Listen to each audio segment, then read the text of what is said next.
Welcome to the Salmon Runs YouTube. Enjoy the video. In this video, I will show how to make Jamun Popsicle. First, gather about 500 grams of fresh, ripe jamun fruit. Make sure to wash them thoroughly under cool, running water to remove any dirt or impurities. The next crucial step is to carefully remove all the seeds from the jamun pulp. This ensures a smooth and enjoyable popsicle experience. This preparation is key for the best flavor. Now, place the pitted jamun pulp into a blender. Add about 1/4 cup of sugar, adjusting to your sweetness preference. For an authentic taste, include half a teaspoon of black salt.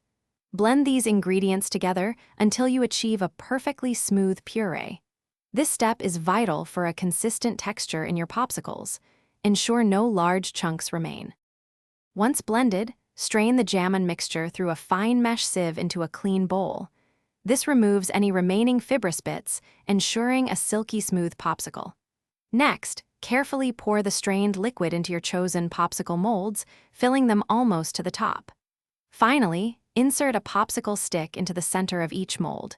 This prepares them for freezing. Place the filled popsicle molds into the freezer. Allow them to freeze for a minimum of 6 hours, or ideally, overnight, to ensure they are completely solid. When ready to enjoy, briefly run warm water over the outside of the molds for a few seconds. This helps to easily release the delicious jamun popsicles. They are a perfect, refreshing treat. Remember to check the description for a link to some amazing socks and other great deals. Thanks for watching. Consider subscribing if we helped you.